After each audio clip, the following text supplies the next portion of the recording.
मुझे आदरणीय अनूप सिंह जी ने बोलने के लिए ये मंच पर बुलाया है, तो मैं आप लोगों से ही बात करूंगा।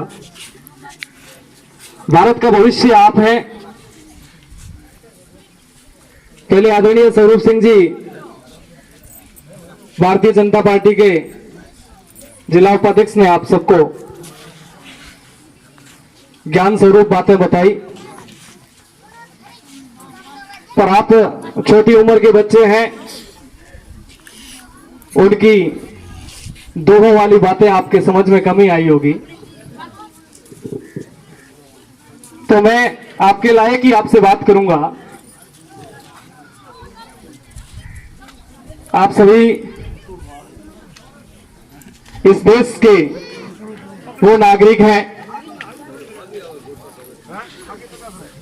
जिनके सपनों से आने वाले भारत का भविष्य बनेगा। आपकी ये खेलकूद प्रतियोगिता आपके जीवन की नींव है।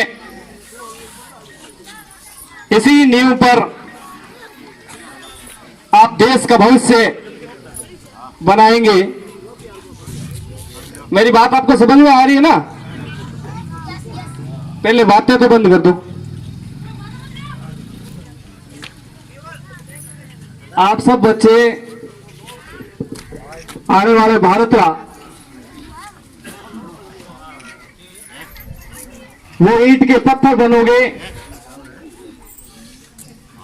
जो देश को नई ऊंचाई तक ले जाएगा।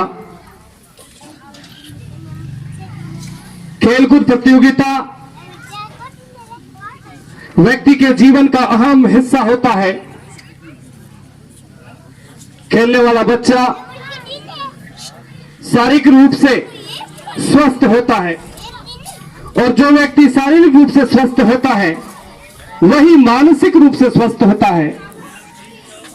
तो आपके जीवन की शिक्षित जीवन बनाने के लिए खेल भी आपका अहम हिस्सा है।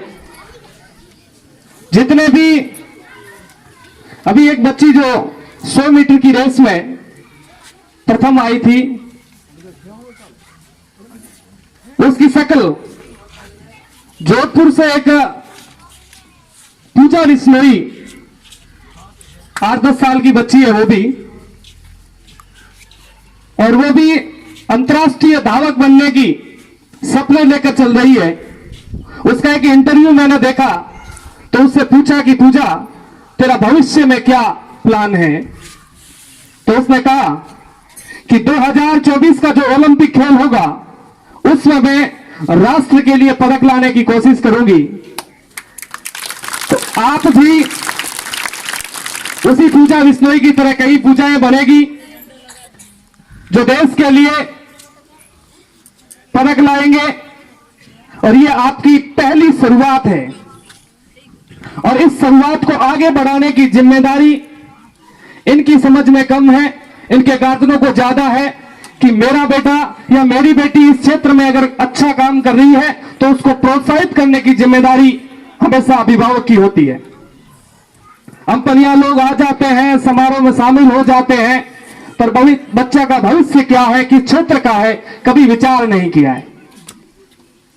पिछले वार्षिकोत्सव जब कार्यक्रम हुआ था तब मैंने आया था, तो मैं गार्जियनों से ही ज्यादा रूबरू हुआ था। सबने कहा हाँ ये बात तो सही है, पर मुझे नहीं लगता, क्योंकि बात सुनना अलग है, उस पर मनन करना अलग चीज है। यह हम सुनकर चले जाते हैं कि भाई ठीक है, आया था, कुछ बोला था, अच्छा बोला था, पर वो दूसरे दिन वो बात हमारे दिमाग से निकल जाती है। आप सब लोग गार्जियंस इन बच्चों का भविष्य, जब अभी स्वरूप सिंह जी कह रहे थे कोई आईएएस बनेगा, कोई आईपीएस बनेगा, कोई आरएस बनेगा, कुछ अच्छे प्रशासनिक पदों पर जाएगा, कुछ ही खेल के क्षेत्र में आगे जाएंगे। ये तभी जाएंगे जब हम कमर कसकर इनके साथ खड़े रहेंगे कि बेटा तुझे कौन सा क्षेत्र पसंद है, कि मुझे खेल का पसंद है या पढ़ाई का पसंद है, तो हम तो उनके साथ कंधे से कंधा मिलाकर के साथ चलेंगे, तभी ये बच्चे सफल हो पाएंगे, नहीं तो मुश्किल है। क्यों? क्योंकि ये स्वयं कुछ नहीं कर सकते, डिपेंड गार्जियनों पर होते हैं। अभिभावक जो चाहेंगे, अभिभावक हमेशा पढ़ाई के लिए उनकी सपोर्ट करेंगे, तभी ये आगे बढ़ेंगे। बाकी कुछ हो न हो, शादी अच्छी हो कि नहीं हो, कोई फर्क नहीं पड़ेगा। अगर इनका भविष्य अच्छा बनाना है वो तभी होगा जब गार्जियन इनके साथ खड़े रहेंगे। शादी ब्याह में अच्छा खर्चा कर देते हैं कि भाई अच्छा लगेगा समाज में, समाज अच्छा कहेगा कि फलाने की शादी में गए थे, बहुत अच्छा कार्यक्रम था, बहुत अच्छा खाना पीना था, लोग हमारी वाहवाही करेंगे।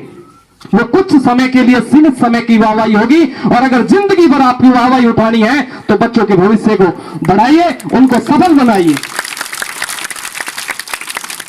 और बच्चों, अगर आपको सफल बनना है तो गार्जियन आपकी सपोर्ट करें, उनके दिशा निर्देश हमेशा अपने माता पिता का कहना मानकर आगे बढ़े। उम्र बढ़ती जाएगी, अगर आप उनका कहना नहीं मानेंगे तो गलत रास्ते पे जाएंगे तो जिंदगी बर्बाद हो जाएगी। दूसरी बात, वर्तमान समय में अपने पश्चिमी राजस्थान में सबसे बड़ी समस्या है वो है नशे की। अगर आपको जिंदगी में सफल होना है तो नशे से बहुत दूर रहना पड़ेगा। अगर नशे की आदत पड़ गई तो आपकी जिंदगी सही रास्ते पर नहीं चलेगी, गलत रास्ते पे चलेगी। बहुत से बच्चों छोटी उम्र में ही नशे की आदत पड़ जाती है और गार्जियन से को कहूंगा, आपका हो सकता है नशे की आदत हो, आप छोड़ी नहीं जा सकती, पर अपने बच्चों पर असर नहीं पड़े, इसके लिए आपको ये जिम्मेदारी उठानी होगी कि कभी भी किसी भी काम के लिए अगर आप जिस नशे का आदी है वो अपने बच्चे से नहीं करवाएं। ये नहीं कहे कि बेटा तू जा फलानी चीज लेके आ, कभी मत करना। अगर आप उस स्थिति में जाएंगे, बच्चा आपके लिए वो सामग्री लेकर आएगा तो धीरे धीरे उनका भी मन होगा, पापा ये कैसे यूज करते हैं, मैं भी करूं। मेरी जिंदगी की एक ऐसी कहानी थी। मैं जब दूसरी क्लास में बाड़मेर की गांधीनगर स्कूल में पढ़ता था तो मैं शौक से एक ढाबा था, वहां चाय बेचने का ढाबा था, मैं वहां जाता था और वो कवराज राम जाट का ढाबा था। वो क्या करता था, गणेश जर्दा खाता था, तो डेली खाता था। मुझे नहीं पता था ये जर्दा है क्या चीज है, मुझे इस चीज की जानकारी नहीं थी। डेली जब वो खाता था तो मैं उसकी तरफ देखता था, भाई ऐसी क्या चीज है ये खा रहा है और अकेला अकेला खा रहा है, मुझे नहीं खिला रहा है। तो वो शाम को जब पैसे लेने के लिए दुकानों पे जाता था और वो पूरी वहीं छोड़ के चला जाता था। मैंने कहा आज मैं भी ट्राई करता हूं, है कि आखिर इतनी अच्छी चीज है और ये खा रहा है और मुझे नहीं खिला रहा है। वो जैसे ही वहां गया, मैंने वो जर्दा लिया और उसमें चूना डाला, चूना ज्यादा हो गया था और जैसे ही मैंने होठों में डाला, होठ जल गए और मुझे खून बहने लगा, रोना आ गया। मैंने वो थूका कि ये तो बहुत गंदी चीज है, पता नहीं कैसे खाता होगा। उस दिन से मैंने ऐसी चीजों से नफरत कर ली कि ये तो शरीर का नाश कर रहा है। हो सकता था अगर उस दिन पहली दिन मेरे साथ वो चूना ज्यादा नहीं पड़ता तो मेरी जिंदगी, मैं भी उस रास्ते पे चल सकता था। तो ये बहुत ही नुकसानदायक है। अपन खाने में कुछ समय के लिए अच्छा लगता होगा पर इस शरीर का नाश करने वाला है। तो मेरा आपसे निवेदन है, अगर जिंदगी में सफल बनना है, अपने माता पिता का नाम रोशन करना है तो हमेशा नशे से दूर रहिए और शिक्षा के प्रति समर्पित रहिए। अच्छी तरीके से पढ़ाई करिए, लगे रहिए उसमें। जिस भी काम को अच्छा लगे, आपको खेल कूद अच्छा लगता तो खेल कूद के लिए मेहनत करिए, अगर पढ़ना अच्छा लगे तो पढ़ने के लिए मेहनत करिए और अपने माता पिता का फक्र से सर ऊंचा हो ऐसा काम करिएगा। करोगे ऐसा? करोगे? कितने लोग करेंगे? हाथ खड़े करके बताओ। बस बस मन से कर रहे हो ना? मन से कर रहे हो ना या बिना मन से के सब कर रहे हैं? मैं भी कर दूं हाथ खड़ा, कोई नहीं। पड़ोसी कर रहा है तो मैं भी कर लूं। तो सब अच्छे पढ़ोगे, अपने माता पिता का नाम रोशन करोगे, अच्छी शिक्षा आपके गुरुजन आपको देंगे, उनका कहना मानिए, गुरुजी जैसा रास्ता बताए उस रास्ते पे चलिए तो आप हमेशा सफल बनोगे। गुरुजी कह रहे हैं कि बेटा इधर जा रहा, बेटा उस तरफ जा रहा है तो मुश्किल चीज है। आपकी जिंदगी के दो भगवान हैं, एक आपके माता पिता है, दूसरे आपके गुरु है। इन दोनों के कहनों के अनुसार चलोगे तो जिंदगी में सफल बनोगे।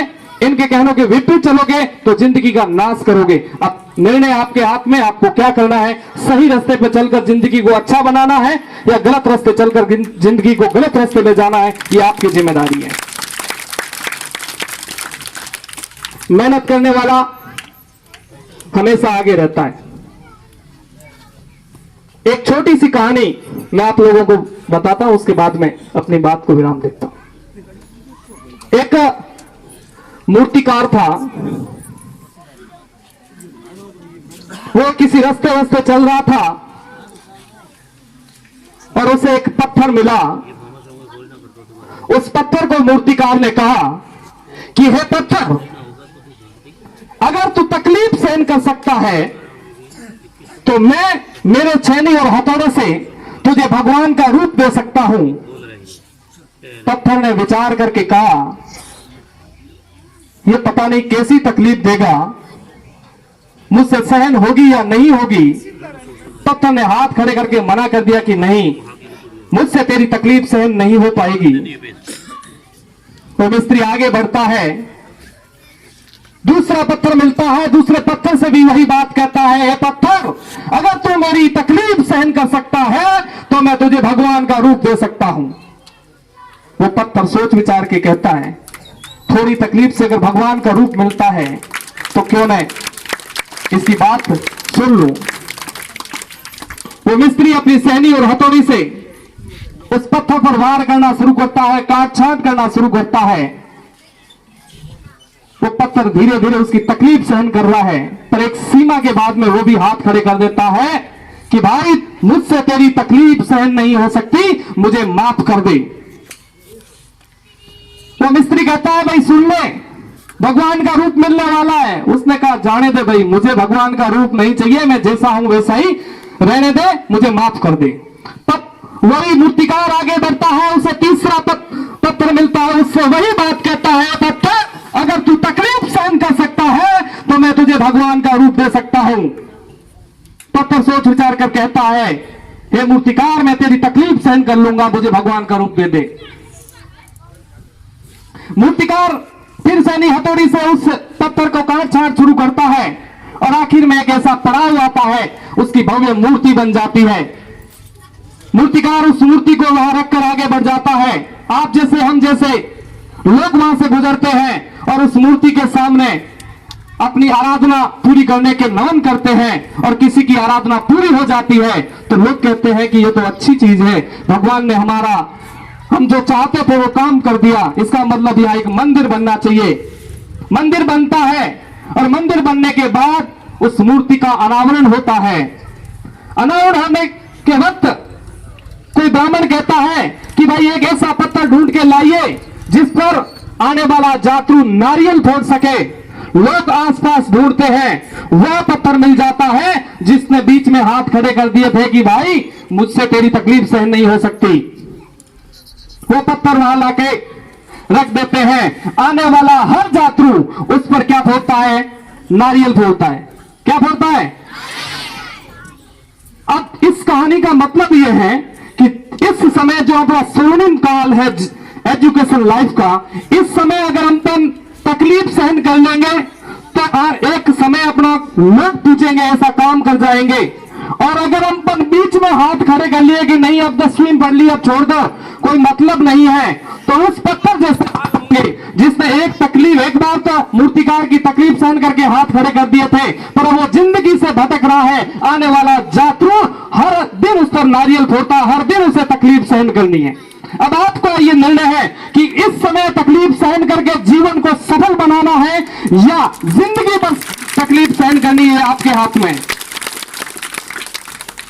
मुझे इस मंच पर बोलने का मौका दिया आदरणीय